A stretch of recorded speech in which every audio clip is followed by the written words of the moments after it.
Allah akan mengirim seorang utusan seperti yang disampaikan surat An-Nisa. Tidak mungkin Allah menghampiri manusia kecuali satu lewat utusan atau di balik tabir.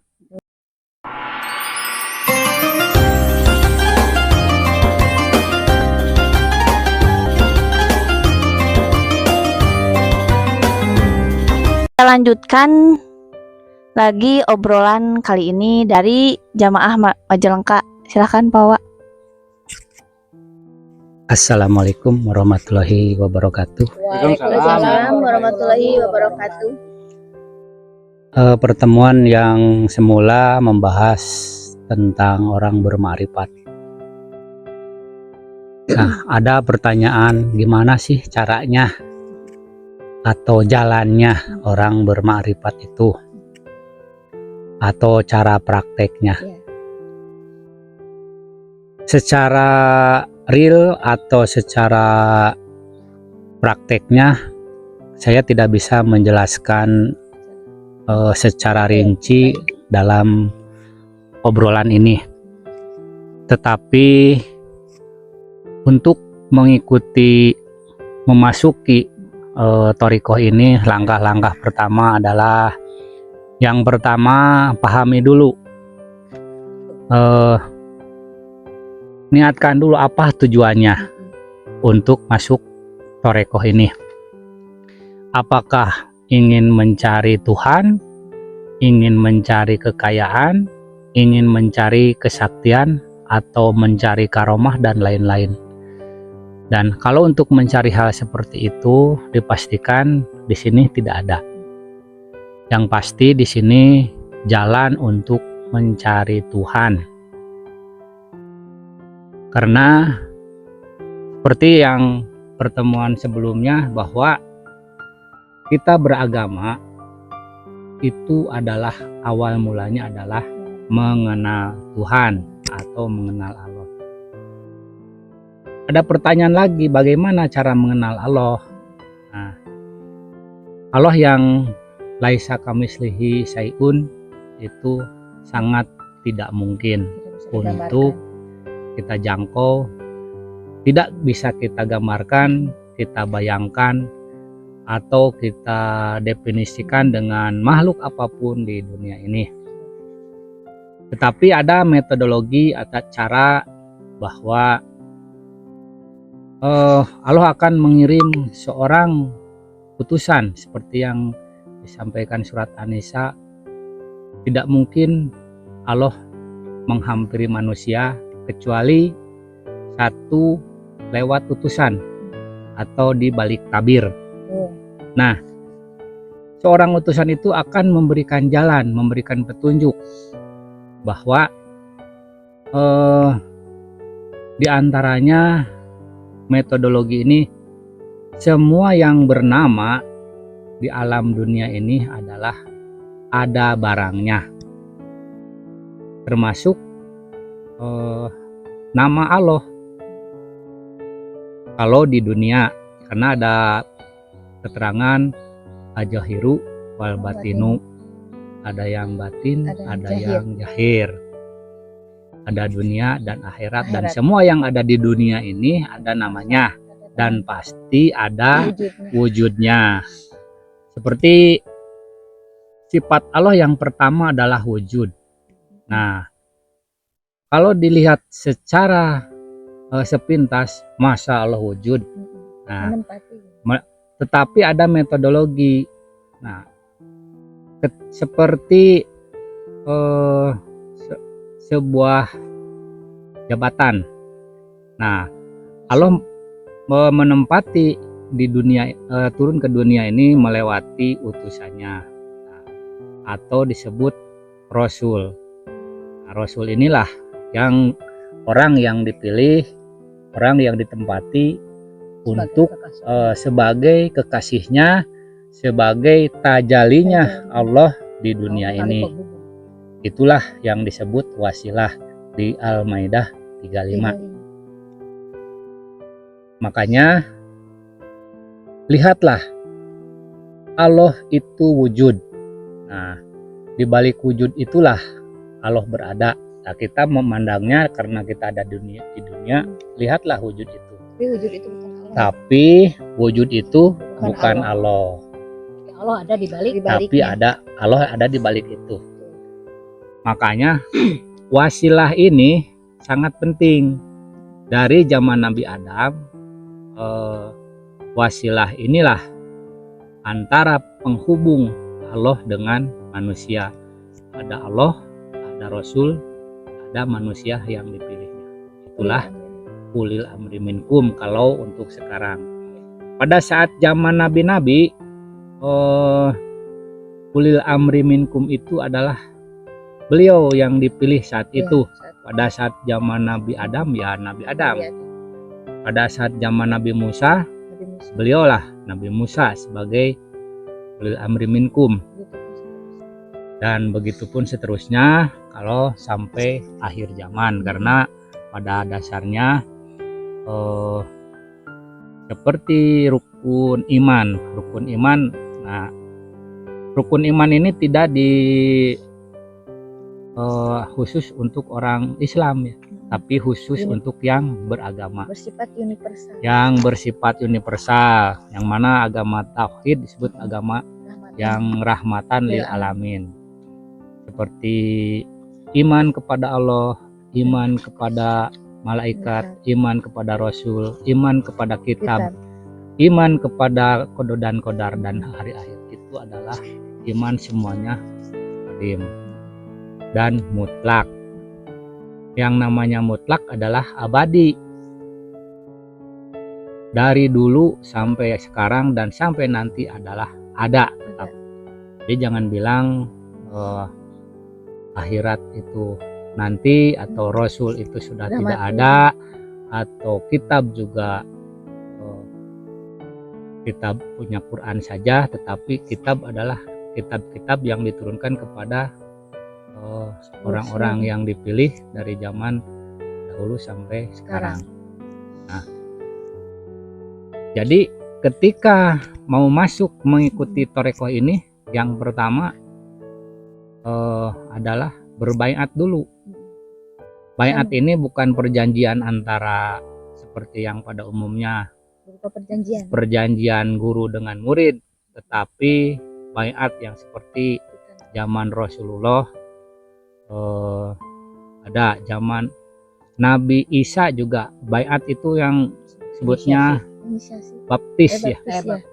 Cuma beda penyebutan aja. Beda penyebutan. Nah, untuk baiat di sini adalah penanaman nur iman dan nur kitab. Ya, jadi iman itu adalah nur yang ditanamkan kepada kolbu, Asyura 52 ya.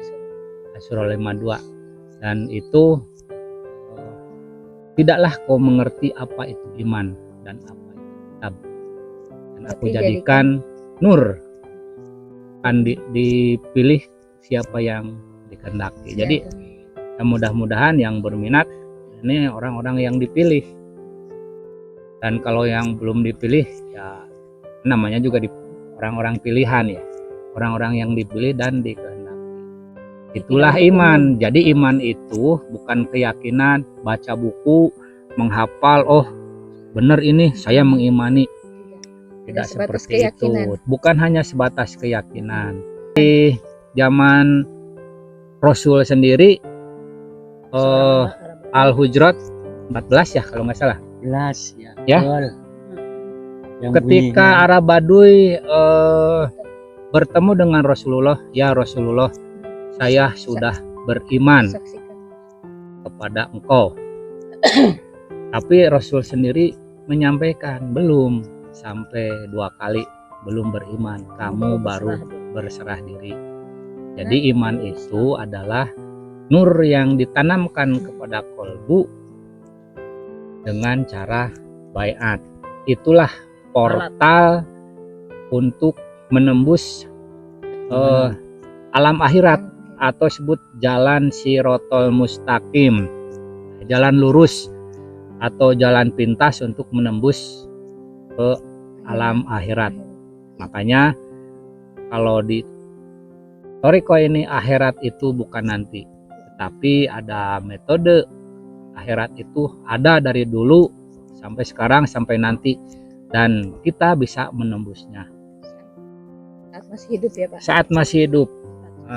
Makanya ada mutu qobla antal mutu, matilah sebelum mati. Nah, baiat itulah portal untuk menembus alam akhirat itu, ya. Jadi intinya seperti itu. Setelah berbaiat apa? Nah, itulah mengikuti sistem. Baiat ini adalah awalnya bersahadat. Kita bersaksi akan Allah dan Rasulnya. Jadi bersaksi itu kata kerja sekarang, bukan hanya sekedar ucapan, bukan hanya sekedar kata-kata. Kita mengucapkan aku bersaksi, tetapi tidak ada yang disaksikan. Berarti kan tidak sesuai. Nah, tidak sesuai. Jadi bersaksi itu pada harus ada yang disaksikan. saat ini dikerjakan saat ini, bukan barangnya harus ada yang disaksikan gitu. Nah, mungkin seperti itu. Dan lanjutannya mengikuti sistem, ada zikir sendiri, zikir berjamaah, terus ada suluk, ada suluk ubudiyah, berbakti, berabdi, berkorban. Disitulah untuk menjalankan visi misi ketuhanan, ya.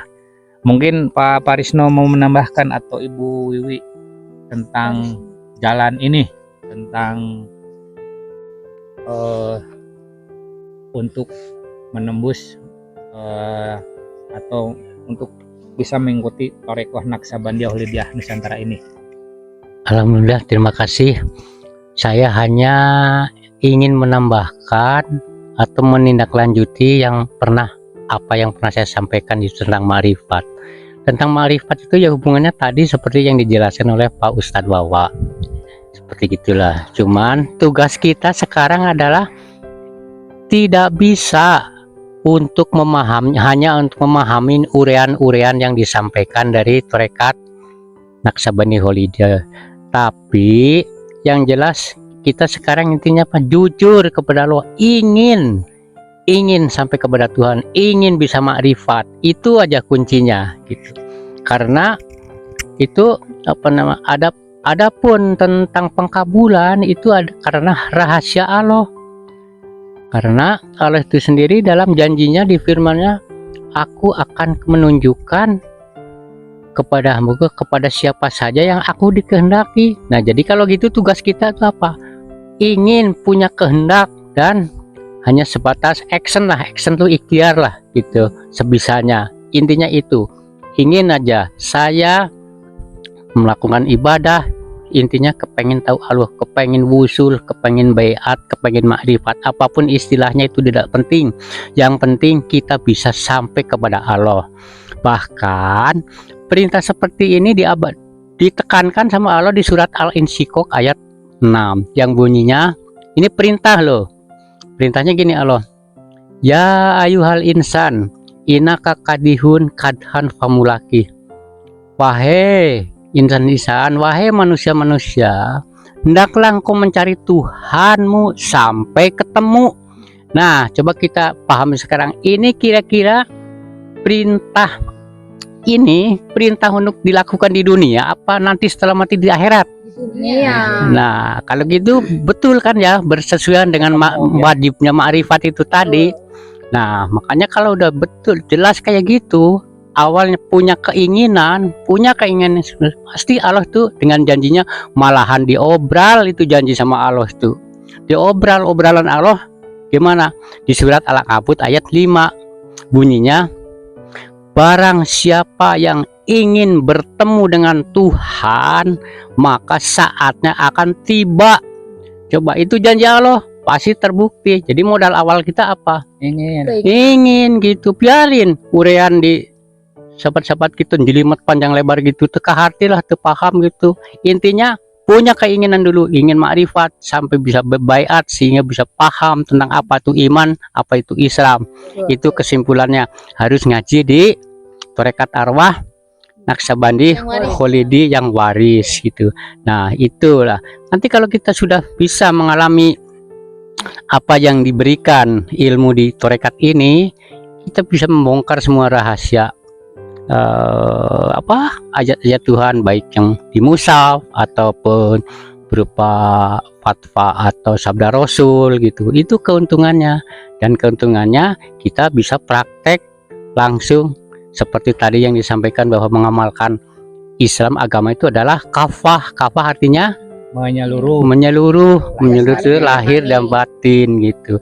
Lahirnya itu secara syariat, nah batinnya itu secara hakikat. Nah, itu yang dimaksud beribadah itu harus sampai seperti gitu. Nah, mungkin itu yang bisa saya tambahkan, barangkali yang lainnya mau nambah. Assalamualaikum warahmatullahi wabarakatuh. Waalaikumsalam. Terima kasih Pak Parisno, udah cukup ya. Jadi harus ketemu ya, Harus ketemu, sampai punya ketemu. keinginan. Kalau ketemu nanti akhiratnya setelah mati harus mati dulu berarti ya. Nah, makanya di sini ada mati sebelum mati itu loh, untuk ketemu, karena Allah itu sifatnya Maha Qadim, dan ruh atau Rasul, malaikat itu Qadim. Kita harus menggunakan juga dengan ruh kita yang juga Qadim. Jadi untuk secara jasad kita untuk menemui Allah, menemui Rasul itu sangat tidak mungkin. Nah, jadi yang disebut Islam kafah tadi disebutkan bahwa syariat tanpa hakikat fasik ya, dan hakikat tanpa syariat zindik. Itulah Islam kafah. Maka dari itu yang selama ini kan banyak beribadah, maaf sembahyang atau hal-hal yang lainnya, sodako atau puasa, itu berharap untuk urusan duniawi. Sholat yang rajin biar rezekinya lancar. Nah, sedekah yang banyak biar dilipat 10 kali lipat, nah, diganti 10 kali lipat. Nah, itu mungkin tujuannya bertujuan untuk memenuhi keinginan. Dan ada juga beribadah hanya untuk mengharapkan surga. Jarang-jarang yang itu yang dimaksud dogma ya. Nah, Sekarang jarang tidak disebutkan beribadah supaya ketemu Tuhan, tapi beribadah supaya dapat surga dan supaya tidak diancam neraka. Nah, hal seperti ini sangat wajar, dan mungkin sedikit demi sedikit dogma ini, makanya Islam harus kafah. Jadi tidak hanya sekedar syariat saja. Beragama harus kritis ya. Nah, seperti yang disampaikan almarhum Gus Dur ya, jangan jangan syariat saja, tetapi harus sama hakikat. Nah, zikir dan suluk jangan ditinggalkan. Ini salah satunya. Ria Pasulukan ini adalah torekoh yang menjalankan syair Tampo Waton almarhum Gus Dur. Dan yang pasti untuk NU mungkin udah tahu hampir seluruh sesepuh NU adalah orang-orang torekoh. Jadi kalau orang NU nggak kenal torekoh, itu harus dipertanyakan gitu ya. itu harus dipraktekkan gitu. Nah, ini harus dipraktekkan. Syair Tanpa Waton itu harus dipraktekkan. Ya, mungkin itu aja dari saya. Mohon maaf kalau ada salah kata. Ilahi anta maksudi waridoka matlubi. Assalamualaikum warahmatullahi wabarakatuh. Waalaikumsalam warahmatullahi wabarakatuh. Mungkin Bu Wiwi mau menambahkan, silakan. Sebenarnya udah keterangan udah cukup jelas ya dari kawan-kawan kita nih. Jadi kembali intinya berhakikat itu wajib lewat baiat dan jalani sistemnya, dan tidak terus terkurung dalam dogma. Keluarlah dari dogma menjadi insan yang merdeka, bahagia, karena bahagia ada di dalam diri kita. Mungkin segitu aja dari saya ya. Assalamualaikum warahmatullahi wabarakatuh. Waalaikumsalam warahmatullahi wabarakatuh. Baik, itu dulu obrolan kali ini. Nanti kita lanjut lagi di part selanjutnya. Ilahi anta maksudi wadido kamatubi. Wassalamualaikum warahmatullahi wabarakatuh. Waalaikumsalam warahmatullahi wabarakatuh. Oh ya Pawa, jangan lupa like, comment, subscribe channel saya Nenggelis Makrifat dan channel YouTube Makrifat on the road. Dari channel YouTube Emak Ujang. Baik, assalamualaikum warahmatullahi wabarakatuh.